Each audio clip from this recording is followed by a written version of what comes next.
Et là, j'appelle Véronique Sass, chef du service entrepreneuriat, formation jeunesse au groupe Caisse des dépôts.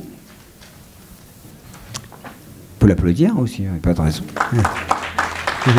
Anne Lichtenberger, adjointe à la directrice du développement économique et responsable de l'incubateur IMT Mines d'Alès. Jean-Pierre Boissin, que je ne présente plus, qui a déjà défloré une partie des sujets que nous allons aborder, chargé de mission interministérielle de coordination du plan national étudiant pour l'innovation, le transfert et l'entrepreneuriat. Donc ce sera la voix du ministère de l'Enseignement supérieur de la Recherche. Et non, vous verrez.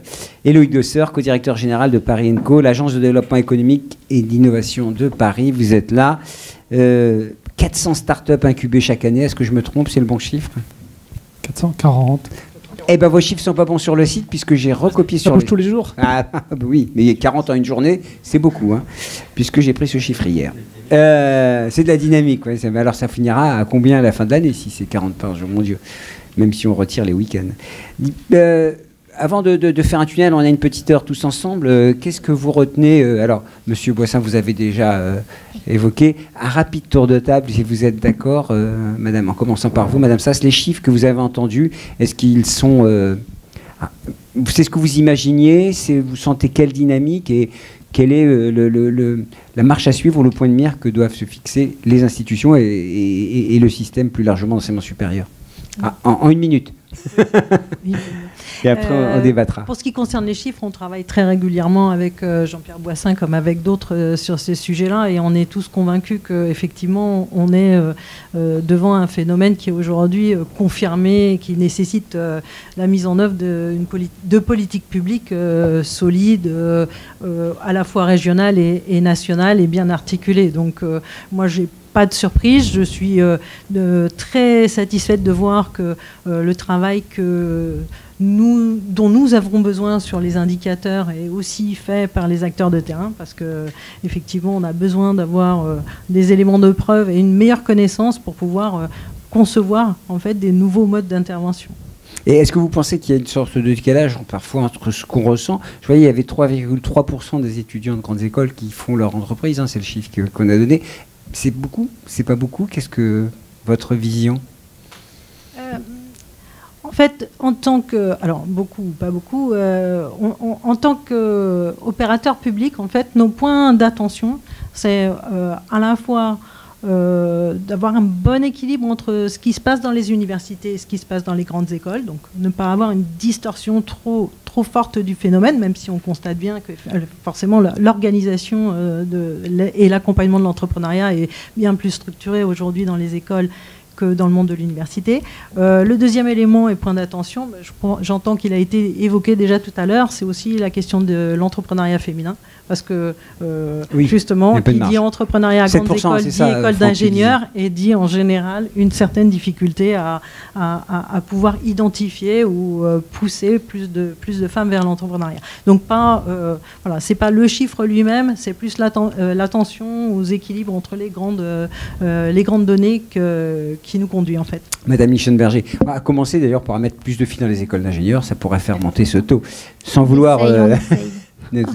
Et je sais ô combien les écoles d'ingénieurs, les efforts qu'elles déploient pour attirer les jeunes filles qui dès le bac, même si quand elles ont un bac S mention ou parfois préfèrent faire des études de com, de commerce. Et en revanche, dans les écoles de commerce, évidemment, c'est très féminin. Alors, les acteurs publics ont un rôle, les acteurs du territoire aussi ont un rôle, hein, et on le voit bien avec les expériences que vous menez depuis longtemps au niveau de l'établissement. Oui, alors moi je suis là en tant que la territoriale de l'étape, hein. Donc effectivement, je viens d'un territoire ex-Languedoc-Roussillon, puisque c'est vraiment l'histoire de l'entrepreneuriat. Moi, je l'ai plutôt vécu à l'échelle de ce territoire. L'Occitanie, elle est en train de se construire. J'ai pas encore de retour d'expérience de ce que sera ce grand territoire. Je pense qu'effectivement, moi, ce que je retiens un petit peu aussi de l'étude, d'abord, c'est l'hétérogénéité. Alors ça, c'était ressorti sur la précédente étude. L'hétérogénéité des dispositifs qui sont tous issus de l'histoire d'un territoire.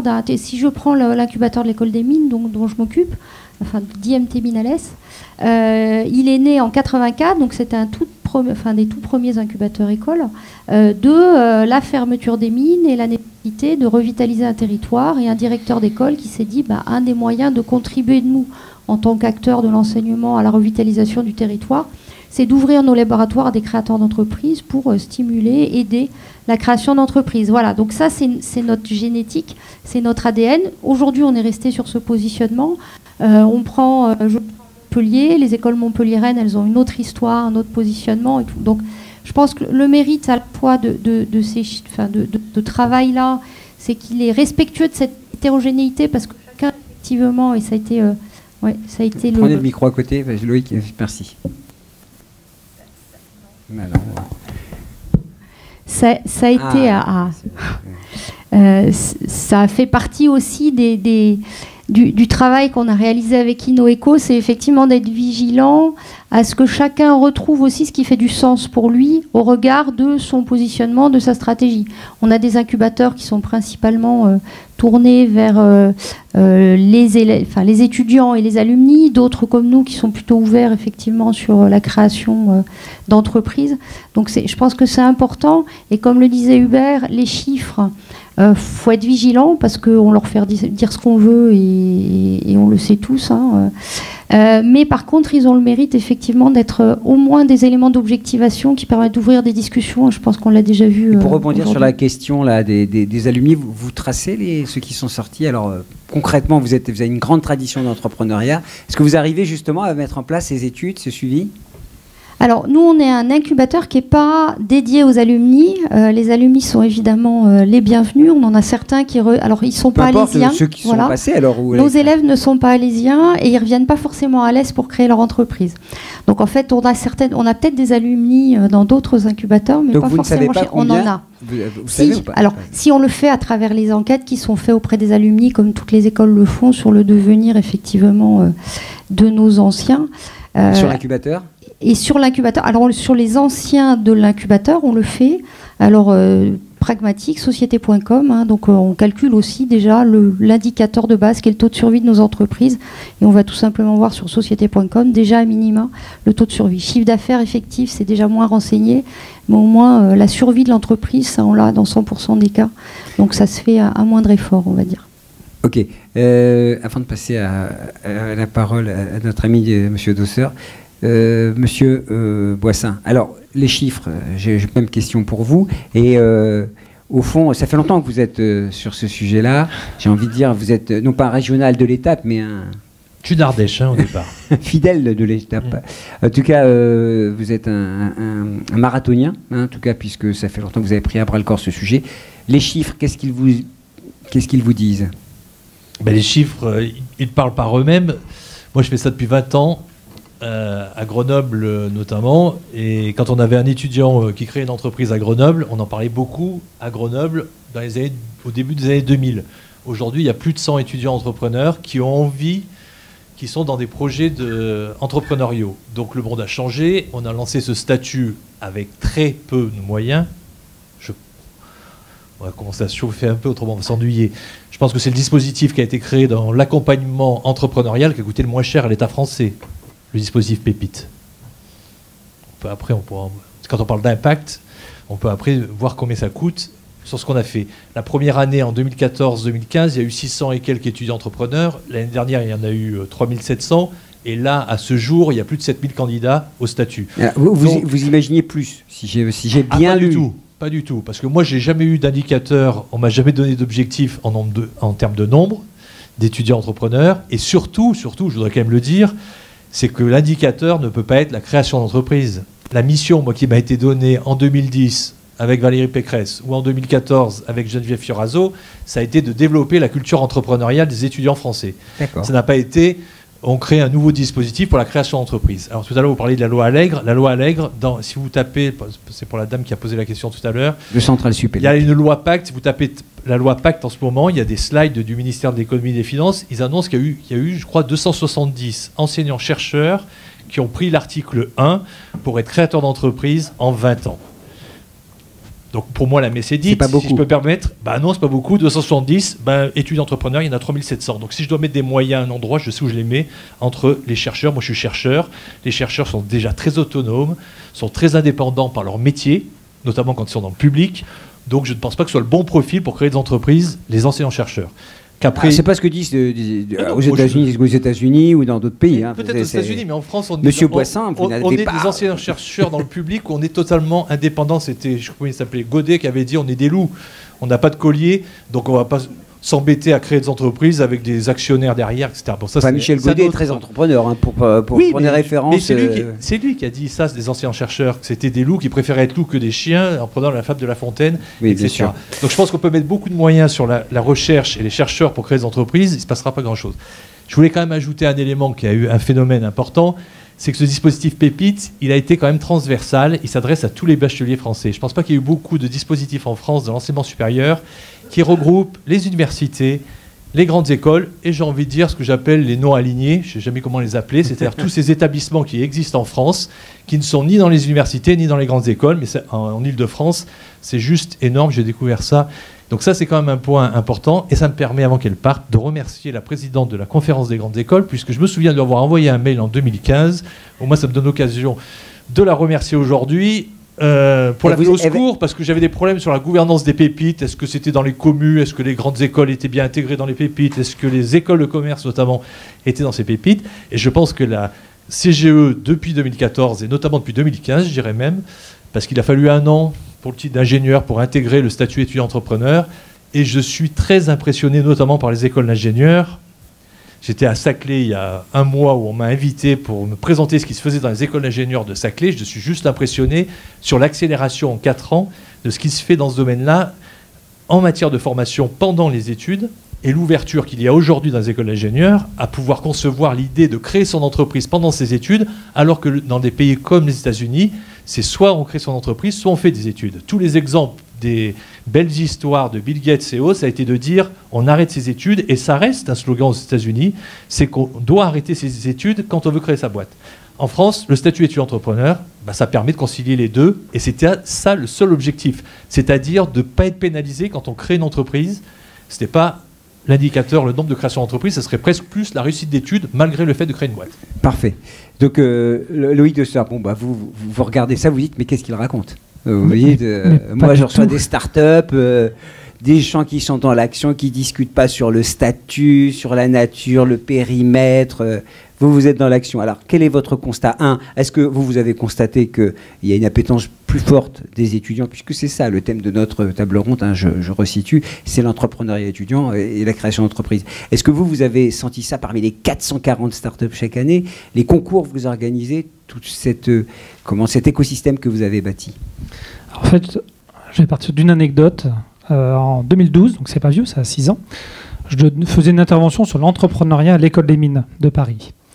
Un grand moment de solitude, je pense, durant 2-3 heures. Je pense que j'étais très mauvais comme enseignant, c'est pas mon job, et que les étudiants, globalement, n'en avaient à peu près rien à cirer.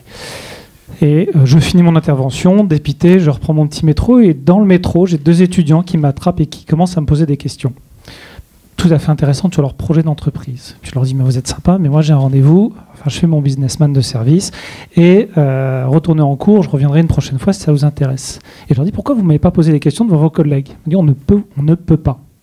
Si on déclare devant la classe que nous sommes dans une dynamique entrepreneuriale, c'est un échec social. C'est quelle année ça? 2012. Ah, mais c'était 2012, c'est hier. Ah oui, c'est hier. Donc j'étais atterré, j'ai appelé le prof qui m'avait fait intervenir, un homme remarquable, Philippe Mustard, je pense qu'il y en a pas mal qui le connaissent, qui est extrêmement engagé sur ces sujets. Et il m'a dit effectivement, et les 2 jeunes me l'ont confirmé, ils m'ont dit en fait devant nos parents, nous sommes des ingénieurs d'école des mines. Nous ne pouvons pas faire autre chose qu'aller au bout. Je rejoins Jean-Pierre, c'est déjà finir mes études. Et l'idée est c'est rejoindre une grande entreprise ou un grand cabinet. Ça c'était la réussite sociale.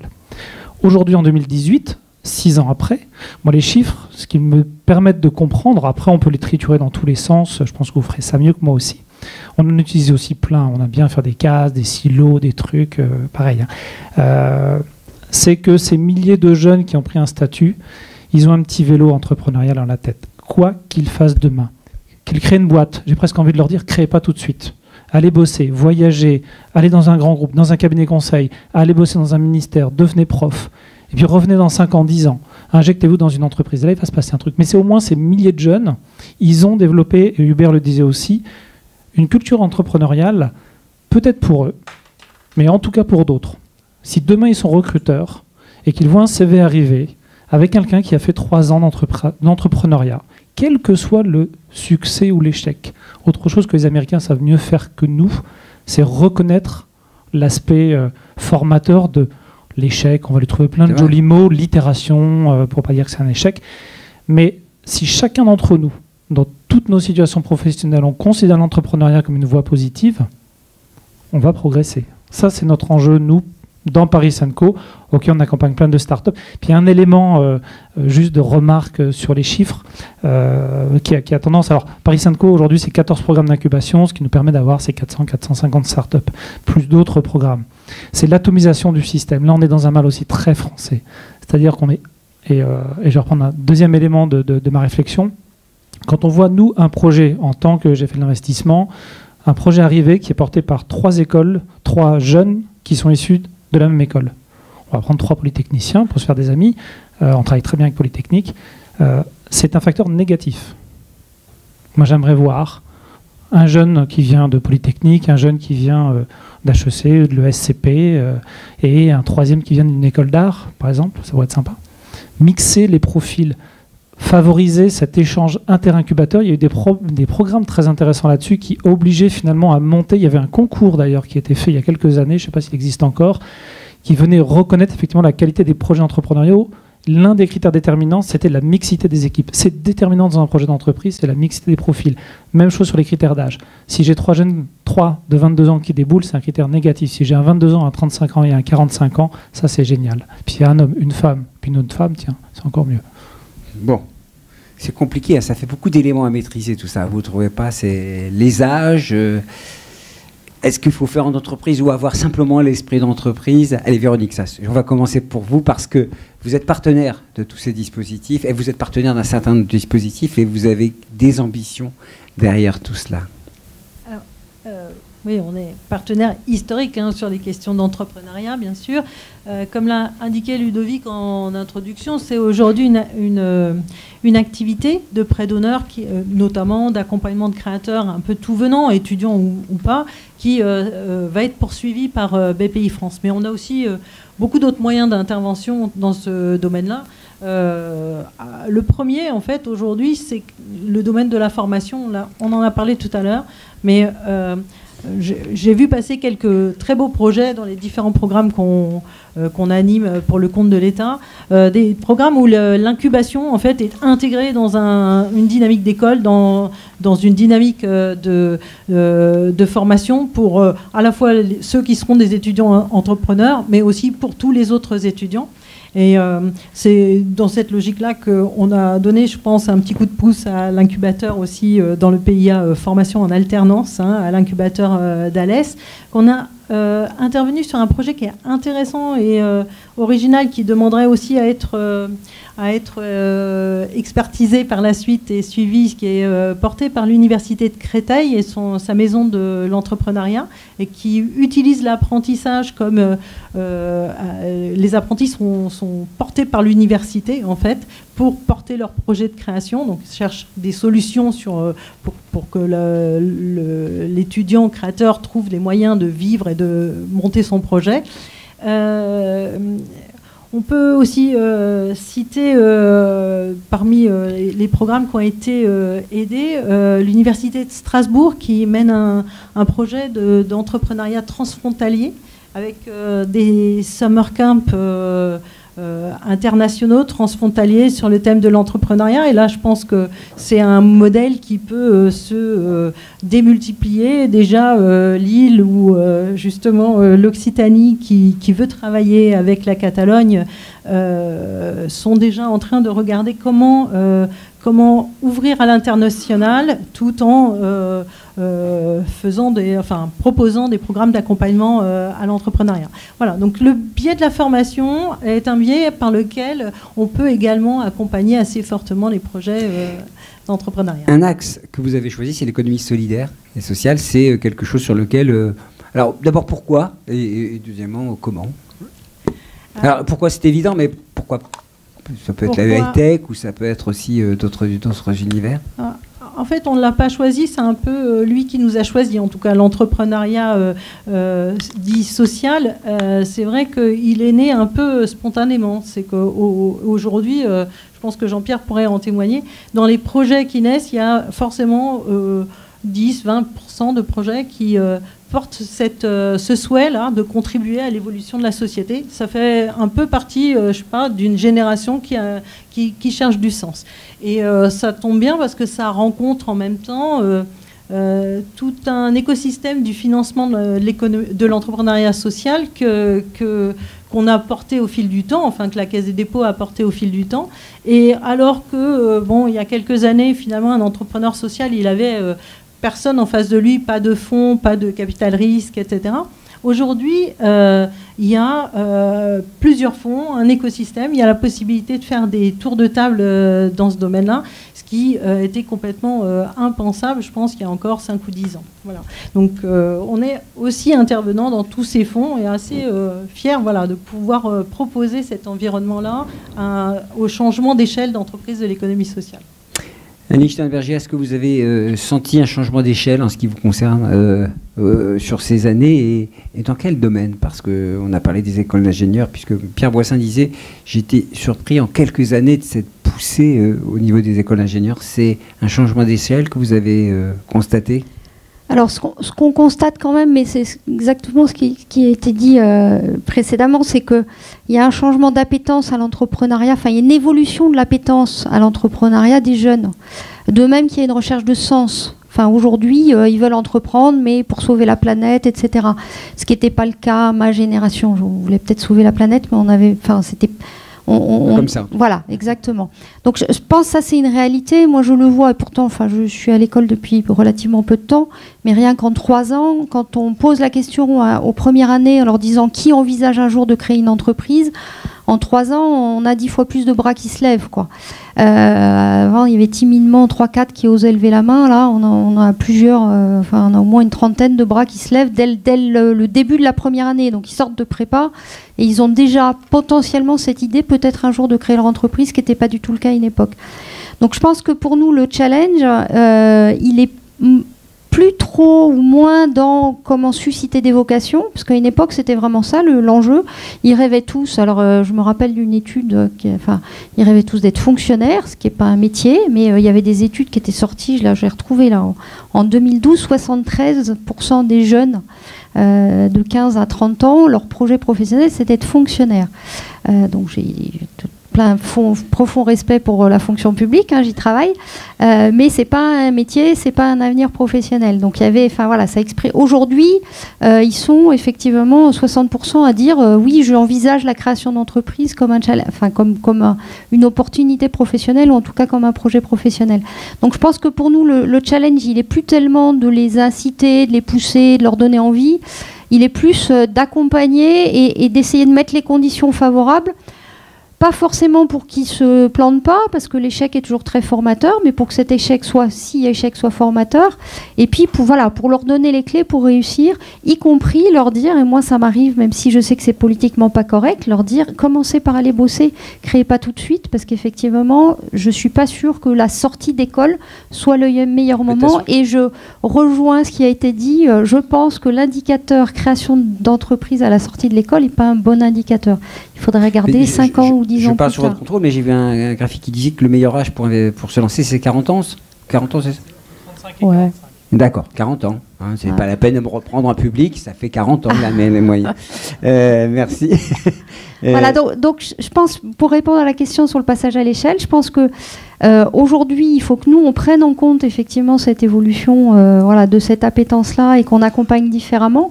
Et puis qu'on repense aussi nos outils, nos méthodes. On était très dans le face-à-face, on était... aujourd'hui, c'est plus possible, on a de moins en moins de moyens. Donc il faut qu'on soit, d'où l'importance des indicateurs, qu'on soit plus efficient. Pour ça, pour moi, ça passe par un travail en réseau. Je pense qu'il faut qu'on arrête de travailler à l'échelle de nos structures. Il faut qu'on soit modeste aussi quand on parle de résultats et d'impact. On a été modestement, à un moment, contributeur, mais la réussite, c'est le chef d'entreprise. Voilà, c'est l'entrepreneur qui l'a fait. Et donc, il faut que ces moyens-là, on les mutualise plus, qu'on travaille plus à l'échelle des écosystèmes et moins à l'échelle des opérateurs et des structures. Et une question, au fond, parce qu'il y a un basculement, on l'a bien compris, culturel auprès des jeunes. On voit bien que c'est quasiment une révolution, une mutation des mentalités. Et pour rebondir à la question de notre... amis de Centrale Supélec, et les profs, qu'est-ce qu'ils vont changer dans leur ADN, qu'est-ce qu'ils ont changé dans leur approche? Parce que cette appétence au risque, il faut qu'elle soit diffusée auprès de tous les, y compris les personnels, et surtout les profs, j'imagine. J'ai le droit de sortir un joker. Qui veut répondre? Non mais je pense qu'il y a... voilà. Si, les profs évoluent aussi considérablement et s'interrogent beaucoup. Mais moi, je ne dis pas qu'ils évoluent pas, je pose une question. Positivement. On regarde comme si... Juste... On est extrêmement sollicité, c'est une très bonne nouvelle, voire presque trop, par des demandes de visite d'incubateurs. Alors ça a été encore il y a 1 an, 2 ans, la visite du zoo. Bon, les grands groupes font ça aussi beaucoup, je vous rassure, pas que le monde enseignant. Mais il y a une marque d'intérêt très forte à emmener des étudiants, et il n'y a pas, je pense, une journée sans qu'à l'échelle des équipes, on reçoive une demande d'une école, quelle qu'elle soit. Ça peut être un lycée, ça peut être une grande école, membre de la conférence. C'est de tout format. Trop peu des universités, très clairement.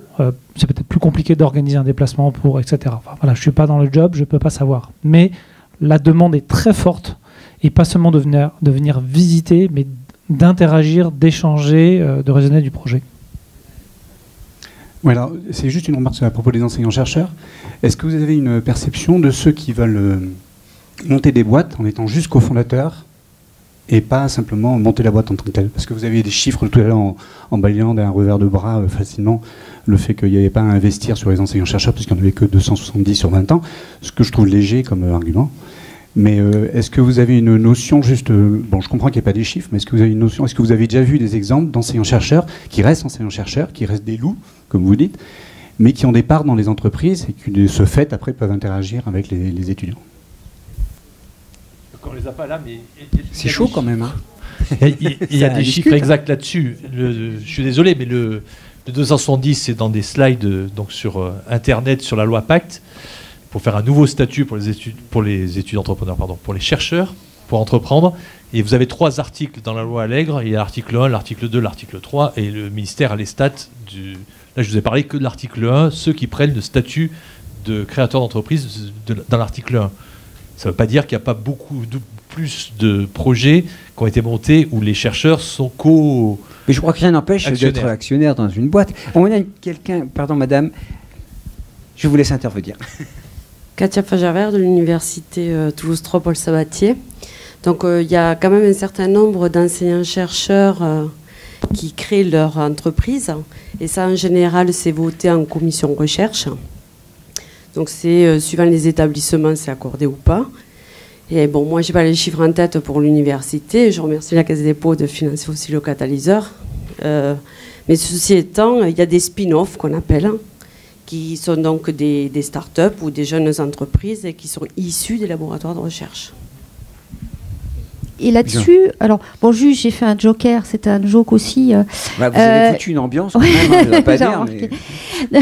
Non, ce que je voulais dire quand même, c'est que c'est chacun son métier. Donc, les enseignants-chercheurs, alors c'est sûr que s'il y a les spin-offs des labos, on en rêve tous.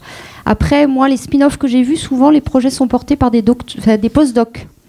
Et ça, effectivement, des postdocs qui évoluent vers la création d'entreprises et qui vont effectivement, avec toujours l'ancrage très fort dans le labo, et les enseignants-chercheurs qui restent, qui parfois ont départ effectivement dans l'entreprise, mais qui restent sur leur métier d'enseignant-chercheur, et la techno qui sort et l'entreprise qui se crée.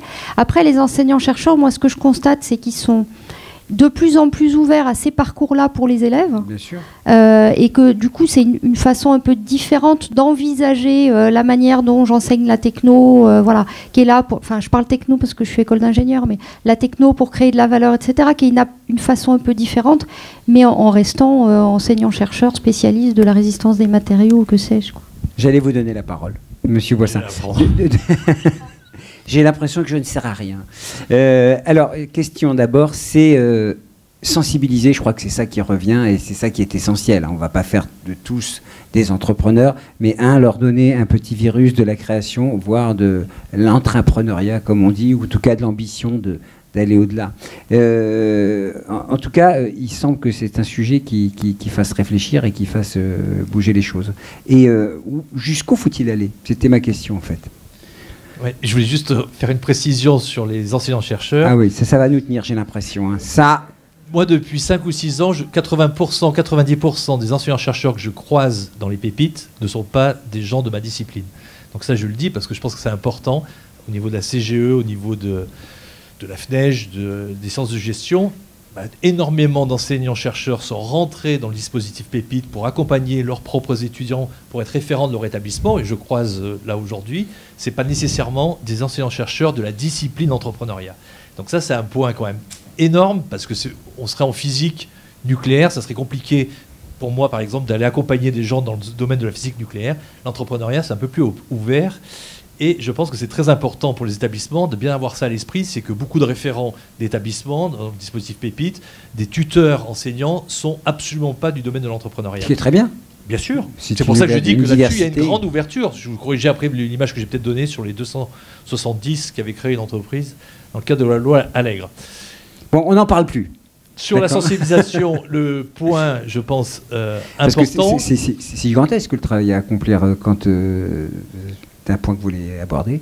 Ce qui est important sur la sensibilisation, c'était de pouvoir l'intégrer dans les maquettes pédagogiques, puisque, comme ça a été dit par ailleurs, on manque quand même un peu de moyens.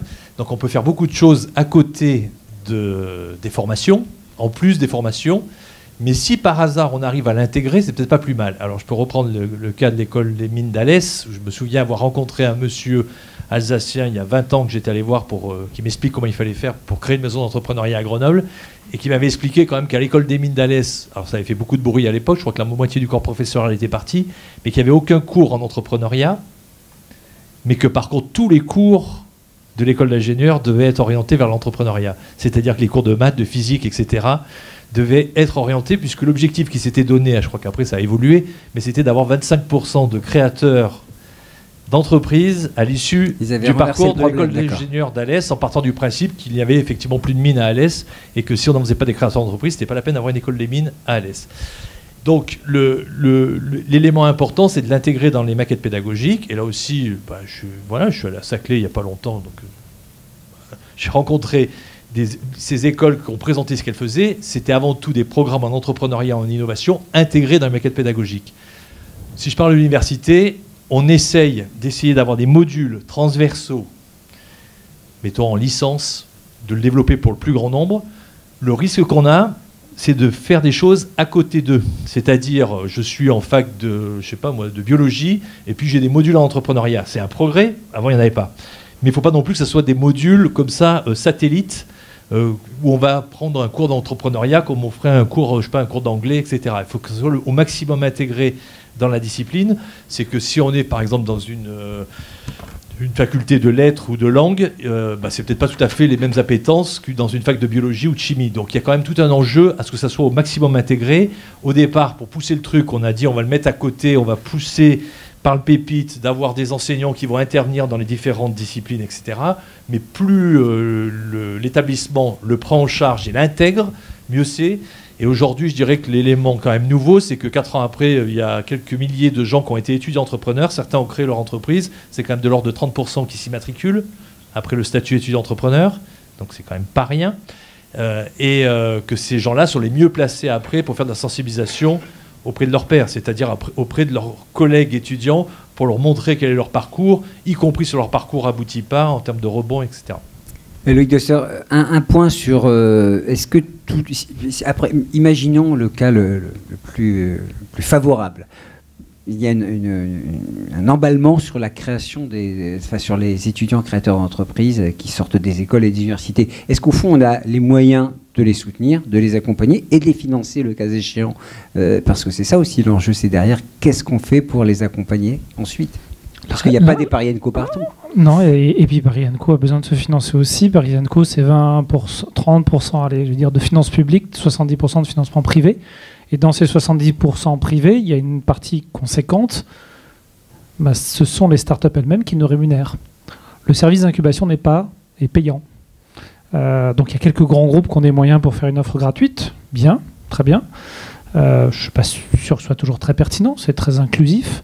Mais aujourd'hui, effectivement, beaucoup d'opérateurs sont passés dans un mode payant, là où effectivement la loi Allègre et un certain nombre de dispositifs très publics ont accompagné, ont hébergé gratuitement des entreprises. C'est totalement contre-intuitif que de filer du gratuit à quelqu'un qui doit faire du business. Ça n'a pas forcément produit des entreprises de grande énergie. C'est une tradition française. Oui, mais bon, on regarde les résultats après, 10 ans après, et vous regardez le nombre moyen d'emplois par entreprise créé dans un incubateur public et dans un incubateur privé, c'est saignant. Donc il faut trouver de l'argent. Il faut trouver de l'argent sur le privé. Il faut regrouper des moyens. Nous, ça a été notre pari, c'est de faire un saut de croissance. Aujourd'hui, effectivement, on peut piloter 400 startups. J'ai une seule structure juridique. J'ai un seul conseil d'administration. Aujourd'hui, il y a un conseil d'administration par incubateur avec parfois un demi-équivalent temps plein par incubateur. On marche sur la tête, complètement sur la tête. Quelle est la capacité à recruter des gens pour faire du conseil de haut niveau quand vous avez un budget qui est inférieur à 200 000 € pour piloter un incubateur de 10 startups? Et il y en a que je repère dans la salle, je les connais. Donc aujourd'hui, c'est ce qu'on est capable, effectivement, de développer des systèmes puissants qui soient à la bonne échelle. On se retrouve, nous, effectivement, un des enjeux, c'est d'être comme on est le Parisien de service. Moi, mon compétiteur, c'est New York, c'était Londres, puis les Anglais se laminent tout seuls comme des grands. Ah, ça, ils sont bons là-dedans. Ils sont très très bons. Là, c'était facile de les doubler. Ils continuent d'ailleurs. Ouais, avec beaucoup d'efficacité. En dehors de l'Europe. Ça, c'est anglais. Mais les Américains, à New York, effectivement, on a des très beaux compétiteurs. Donc, il fallait être dans la même cour. Donc, il y avait un enjeu de croissance. C'est un peu pitoyable comme jeu, qui est le plus gros, mais ça nous permet de capitaliser, ça nous permet d'attirer toujours plus. Donc effectivement, pouvoir produire aussi un conseil de très haut niveau, parce que c'est ce qu'attendent les startups. Si on veut qu'elles le payent, ce service, il faut qu'il ait de la valeur. Donc ça, c'est absolument fondamental. Allez, on est là pour qu'il y ait des échanges. Driss, écoutez, je n'ai pas mes lunettes, je sais que c'est Driss. Voilà. Oui, c'est bien Driss, ESA Angers. En fait, je vais pas parler de moi enseignant-chercheur en chimie. Hein. Je m'intéresse à l'entrepreneuriat. Je suis peut-être un loup parce que j'ai créé mon entreprise, mais j'ai laissé. Par contre, ma question concerne la finance. On est dans une banque. Et vous avez posé la question à Jean-Pierre, jusqu'où il faut y aller. Donc maintenant, la sensibilisation, la formation, c'est évident, ce qui n'était pas. Mais par contre, nos étudiants, et je suis malheureux de l'entendre, qu'il faut aller attendre 30 ans, 40 ans pour créer, parce que tout simplement, on ne finance pas les stages de fin d'année, fin d'études de 4, 5, 6 mois. Et pour ça, ils vont aller, vous l'avez appelé aussi échec scolaire ou échec social, ils vont essayer de travailler dans des entreprises parce que c'est financé. Est-ce que ce n'est pas là où il y a encore un point où il faut travailler, financer les stages? Parce que pour l'instant, ils ne sont pas financés. Et moi, j'ai beaucoup d'étudiants qui partent ailleurs parce que c'est 5 mois de travail. Hein. Ça vous laisse sans voix. Monsieur Boissin a toujours répondu. Non, mais je crois que c'est un enjeu. Non, mais oui, mais moi, je suis confronté au problème. Oui. Je connais une très grande école qui est dans la salle, donc je tairai le nom, où on m'a expliqué qu'un élève ingénieur qui passe 5 mois dans l'industrie, c'est 20 000 € d'indemnité de stage. Donc ça veut dire que quand il prend le statut étudiant-entrepreneur, on lui permet de ne pas faire son stage, il est content, il a perdu 20 000 €. Donc moi, ça fait partie de mes découvertes, je le dis avec beaucoup d'humilité, parce que je suis grenoblois d'un IAE. Donc pour moi, un stage, c'est 500 €, 800 € par mois, x 5, ça fait 4 000. On n'était pas sur du 20 000. Donc ça veut dire quoi? Ça veut dire que pour un investisseur, plus l'étudiant est d'une grande école d'ingénieurs, notamment, ou d'école de commerce, plus ça veut dire qu'il fait une croix sur une rémunération pour créer son entreprise s'il prend le statut étudiant-entrepreneur. Donc ça fait partie des indicateurs pour les investisseurs, c'est quelle est la part de patrimoine que vous mettez dans votre projet et autres. Et effectivement, là, on n'est peut-être pas tout à fait dans les mêmes contextes, d'une part. D'autre part, se pose le problème, effectivement, pour des jeunes qui, à 22, 23 ans, s'ils veulent continuer leur projet, vont être confrontés à un arbitrage de ressources financières.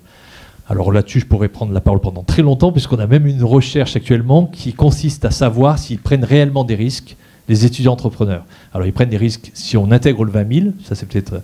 Mais on s'aperçoit quand même que c'est d'abord et avant tout dans leur parcours de formation post-études qu'ils vivent ça comme une césure.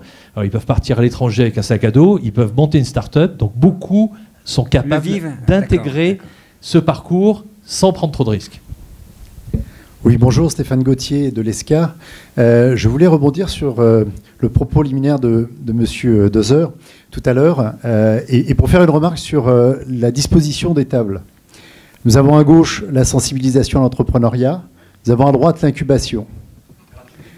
Non, c'est pas ça. C'est que entre les deux, je vais vous donner un exemple. Nous venons de faire une enquête au niveau de nos étudiants.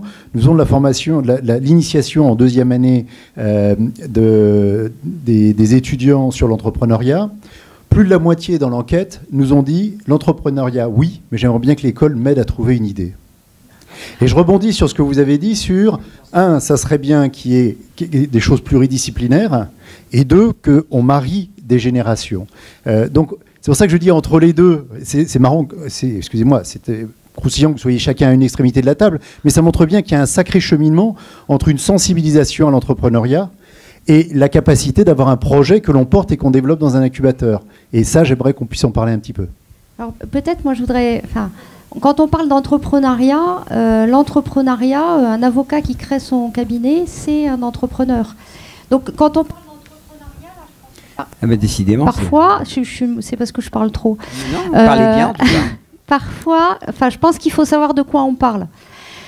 Quand on parle d'un projet qui rentre, alors je ne connais pas bien Paris 5 Co, mais voilà, dans un incubateur, dans un projet, je vais dire start-up, parce qu'au moins c'est simple et qu'on voit à peu près. Un projet de start-up, si on n'a pas un minimum, un réseau, si on n'a pas un minimum de mise de fonds, il va falloir lever des fonds. Les capitaux risqueurs, ils vous disent, moi j'ai 3 critères, je me rappelle, c'est les hommes.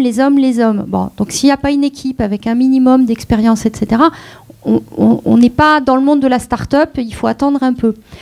Quand on est effectivement étudiant, qu'on fait du droit et que dans ses études, on n'entend jamais parler de la problématique des statuts juridiques, de machin, etc., et ben voilà, le faire de l'entrepreneuriat, enfin, la sensibilisation à l'entrepreneuriat, elle fait tout son sens et c'est envisageable comme parcours dès la sortie des études.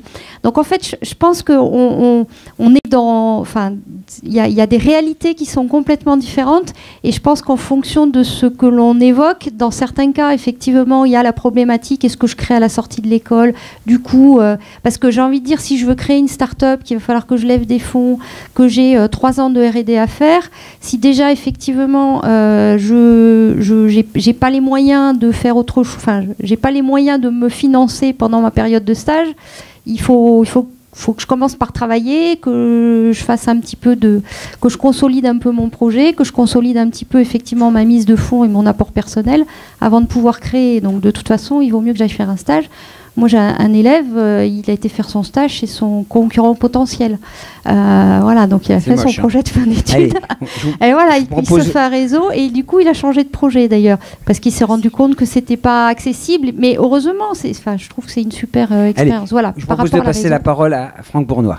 Simplement pour réagir et donner de l'eau au moulin de Jean-Pierre, je crois qu'on est dans un paradoxe, on encourage tous l'entrepreneuriat chez les élèves, mais il y aurait un effet de lobbying général à faire sur les classeurs, enfin les classements internationaux, parce que moins on aurait d'élèves diplômés dans une activité d'entrepreneur, eh bien le salaire moyen serait plus haut. Et si le salaire moyen est plus haut, l'école est mieux classée dans les classements. C'est-à-dire qu'il y a une sorte de dispositif général qui fait que plus on a d'élèves qui sont allés dans l'entrepreneuriat, plus la probabilité est que le salaire moyen de sortie sera plus faible, et par conséquent que l'école recule dans les classements. Donc on est confronté à une bizarrerie là, où il y a un lobby on peut le dire, hein, international vous parlez avec- du Financial Times qui classe évidemment avec les salaires dans la finance, puisque les Anglais travaillent beaucoup dans la finance, comme on le sait. Et évidemment, plus on a d'étudiants dans la finance, plus les salaires sont hauts, plus on est classé. Ce qui est complètement fou. Mais je suis d'accord. Mais là, on prenait juste le prisme sur le classement. Hein, classement, c'est le classement. Hein. Oui. Tous les étudiants regardent quand ils s'inscrivent dans les C'est écoles. ça. Bonjour, Nathalie Baudson, École des ingénieurs de la ville de Paris. On a parlé de l'écosystème, de la façon de pérenniser l'esprit entrepreneurial. Il y a un axe aussi qui me paraît important et un impact extrêmement positif sur le développement des startups, des incubateurs, c'est la richesse du tissu économique diversifié dans des endroits qu'on n'attendait pas. Et je trouve que, de nouveau, nous sommes en train de parler d'une façon silo. Alors qu'on a vu dans certains lieux de petits artisanats d'art, l'arrivée, le débarquement de jeunes avec des projets issus de grandes écoles, de start-up, amener une totale vision nouvelle de l'économie locale dans des secteurs qu'on n'imaginait pas. Cette vision-là des choses, de richesse, est-ce qu'elle est mesurée aujourd'hui par rapport à la création d'entreprises ? Bien. Bah, écoutez, c'est vous qui répondez. Hein. Moi, je sais pas. Monsieur on a 2 heures, on les copie.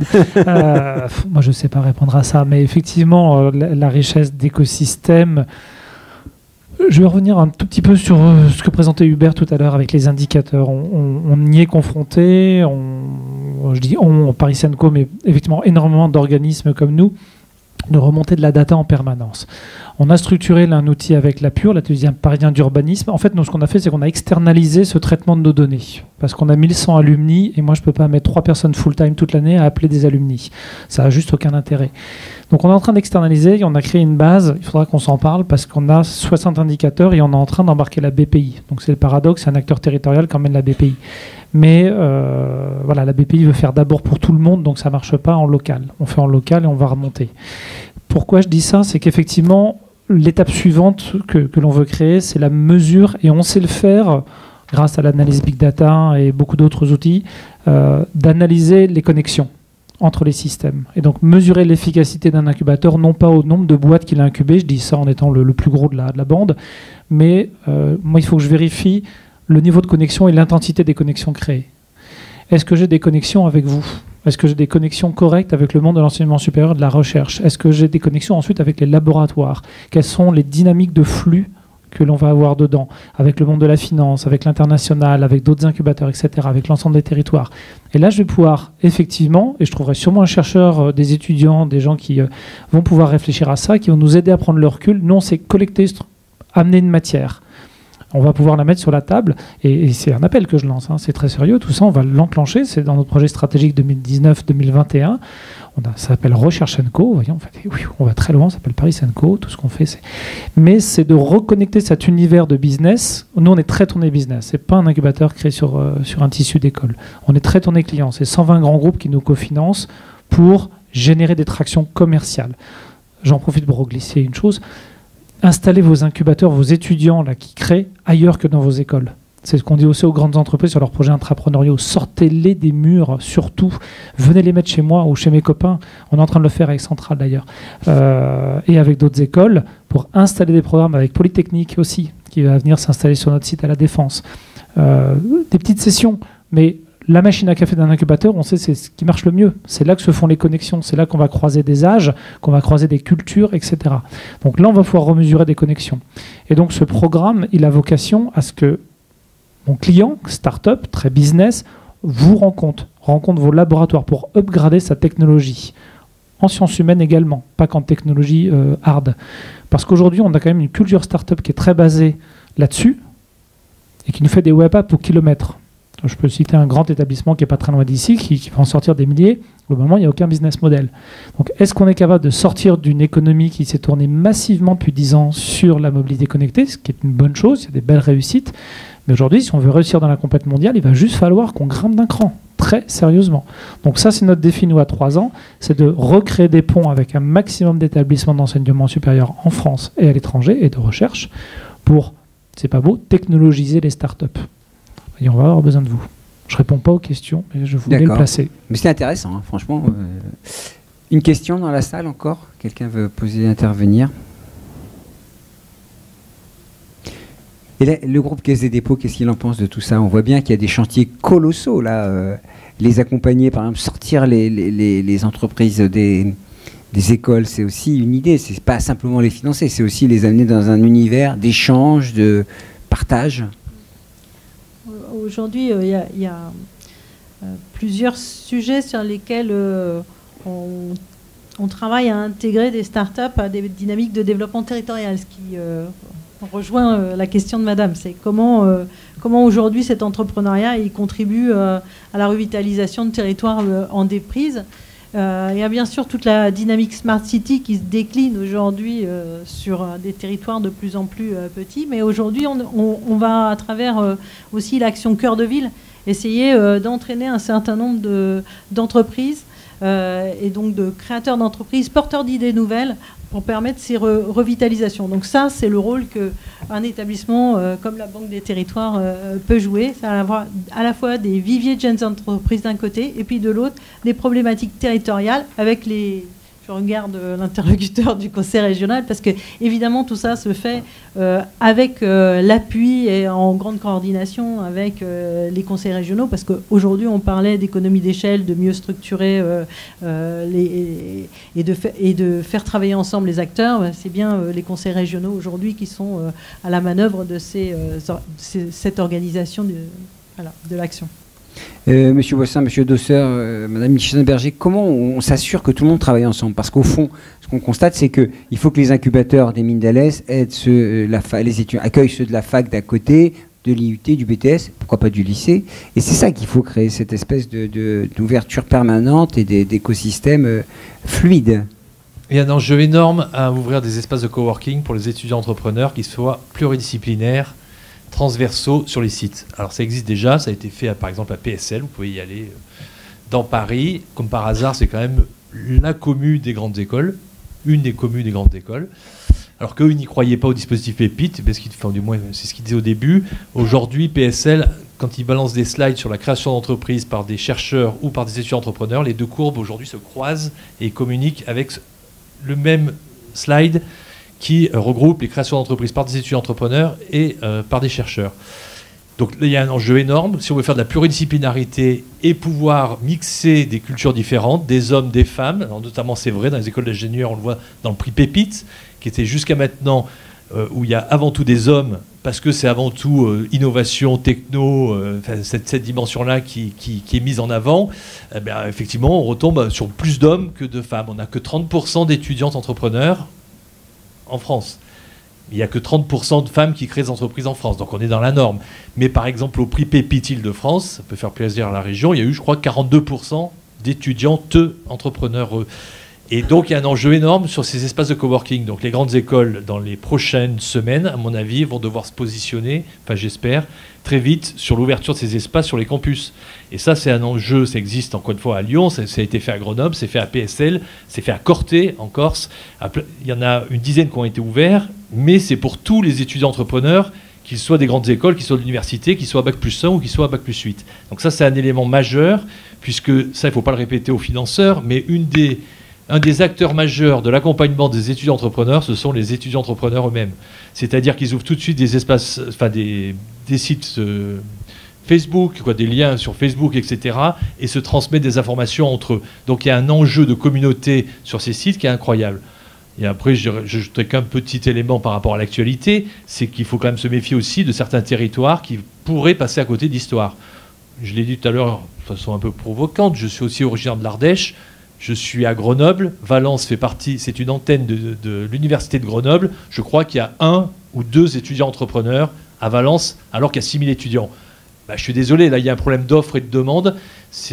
On a Polytechnique, on a Centrale, mais il y a aussi toute la France, il y a aussi 2,6 millions étudiants, et il y a un enjeu énorme à ce qu'il y ait une offre de l'État, parce que s'il n'y a pas d'offre à Valence, il n'y aura peut-être pas d'étudiants entrepreneurs, tout simplement parce qu'on ne leur en parle pas, parce que, et que c'est l'État stratège qui doit tout de suite impulser quelque chose. Je ne sais pas, moi, il y a peut-être un enjeu de se dire, il y a 30 grands sites d'enseignement supérieur, on n'a pas fini le job. C'est-à-dire que pour l'instant, il n'y a pas encore des espaces de coworking dans tous les pépites, etc. Mais ça, c'est en place et ça se fera dans les grandes villes. Je ne suis pas inquiet. Par contre, je ne suis pas sûr que ça ouvrira dans les 40 ou 50 sites d'enseignement supérieur qu'il y a autour des grands sites. C'est-à-dire, je peux vous parler de Lyon, mais Lyon, c'est aussi Saint-Étienne, c'est aussi Roanne, c'est aussi Bourg-en-Bresse. Je peux vous parler de Grenoble, il y a aussi Chambéry, il y a aussi Annecy, etc. Et là, pour l'État français, eh bien, il va bien falloir qu'il y ait des arbitrages et ça ne pourra pas être financé par le privé. Parce que nous, on n'est pas quand même sur des projets de start-up avérés, on est quand même sur le sourcing. Donc, mais après, je peux faire le malin parce qu'on a fait, par exemple, une cérémonie Pépites des Pépites où il y avait quand même 10 start-up qui ont été créées dans les 4 dernières années issus du dispositif Pépites, dont 2 avaient levé 10 millions d'euros. Il y a aussi ça dans Pépites. Mais ça, c'est le haut de l'iceberg. Ce n'est pas la diversité de l'entrepreneuriat étudiant. Et nous, on s'adresse à toute cette diversité. Et je pense que là, il y a un enjeu majeur pour les établissements. Et notamment, je pense qu'il y a aussi des grandes écoles. On parle d'Alès. Mais Alès, c'est près de Nîmes. Mais je pense qu'à Alès, il n'y a que, je me trompe peut-être, mais il n'y a que l'école des mines d'Alès. Donc là... heureusement, ils se débrouillent, mais il y a des endroits quand même où ça ne pourra exister que si les établissements sont bien en phase et travaillent bien ensemble avec différents partenaires, parce que seul le dispositif étudiant-entrepreneur ne pourra pas émerger. Ok, on l'a compris, mais il n'y a pas que l'État, il y a aussi les collectivités, il y a aussi les associations, il y a aussi plein d'initiatives privées, y compris des incubateurs privés qui se développent, financés sur un mode participatif, puisque les start-upers ou les entreprises incubées financent via un loyer notamment, et je ne sais pas si on va jusqu'à la participation. Moi j'avais une question, alors pardonnez-moi, c'est une question très personnelle, et je passerai là. Est-ce que vous prenez des parts, vous, dans l'école, à monter une entreprise qui permet de prendre des parts dans les entreprises incubées? Non, pour l'instant, on reste sur un modèle purement gratuit, mais je ne sais pas si ça restera longtemps. On a un soutien fort aujourd'hui, nous, de la collectivité régionale et puis également du Fonds social européen. Quand je dis prendre des parts, c'est des actions. Oui, j'avais compris. Bon, voilà. Non, on intervient en création, effectivement, pour l'instant. C'est désintéressé. Ouais. Elle a une question. Non, c'était pas une question, c'était plus pour rebondir sur l'interlocuteur précédent, sur Jean-Pierre Boissin. Je suis, moi, président de l'incubateur académique de Bourgogne-Franche-Comté qui rassemble tous les établissements du SUP de Bourgogne et de Franche-Comté, de la nouvelle région Bourgogne-Franche-Comté. Et je voulais témoigner de ce que vous venez de dire. La Bourgogne-Franche-Comté, il y a des territoires très ruraux. Et nous avons à Nevers une école qui s'appelle l'ISAT. Et j'ai en tête, à travers le dynamisme de cette école, le fait qu'on a des étudiants entrepreneurs qui ont créé leur entreprise pendant leur passage à l'école, ont été accompagnés par le dispositif entrepreneur étudiant, mais surtout ont été incubés aussi par l'incubateur régional. Et l'écosystème, il repose là beaucoup sur la volonté aussi de la collectivité territoriale de l'agglo de Nevers, et qui a créé un espace qui s'appelle l'Incube, voilà son nom, dans lequel il y a plusieurs partenaires, dont l'incubateur académique, mais dont la collectivité, et avec un accompagnement qui a permis effectivement comme ça, avec des entreprises qui sont des anciennes start-up, qui viennent accompagner en quelque sorte en tutorat les nouveaux porteurs de projets. Et je trouve que ces dynamiques-là, elles sont extrêmement intéressantes et extrêmement pertinentes, notamment pour ces territoires un peu reculés ou un peu en déshérence. Bon, ça va dans le sens de tout ce qu'on dit, de toute façon. De toute façon, toutes les initiatives sont les bienvenues. Je vais oublier les chambres de commerce tout à l'heure. Je parlais des associations, des collectivités locales. Il nous reste 5 minutes. Est-ce qu'on prend une autre question? Est-ce que quelqu'un veut intervenir? Oups là. Bonjour à tous, Anna Jobo-Faden, référent à l'Institut supérieur de gestion de Paris. Et j'avais une question à M. Dosseur. Je m'interrogeais justement autant les synergies entre, éventuellement vous parliez de connexion, d'ouverture entre incubateurs. Les synergies me paraissent peut-être un peu plus évidentes entre le public et le privé. Et encore, il y a pas mal de conflits qui se font notamment sur le retour sur investissement, l'appropriation par la suite des succès, des pépites, de l'accompagnement, etc. Mais la question me paraît encore plus compliquée sur le partenariat privé-privé. Donc est-ce que vous voyez, vous, des modalités de coopération, d'alliance, comment elles pourraient se manifester? Est-ce que c'est un jeu gagnant-gagnant? Comment, éventuellement? Merci. Si ce n'est pas un jeu gagnant-gagnant, de toute façon, il va vite s'arrêter. C'est l'énorme avantage. Donc il faut tester. Et puis si on se plante, on recommence. Enfin, une approche très entrepreneuriale. L'ensemble de mes programmes d'incubation sont montés sur des partenariats, multi-partenariats privés et publics. Je vais prendre un exemple, Welcome City Lab, qui est notre programme autour du tourisme.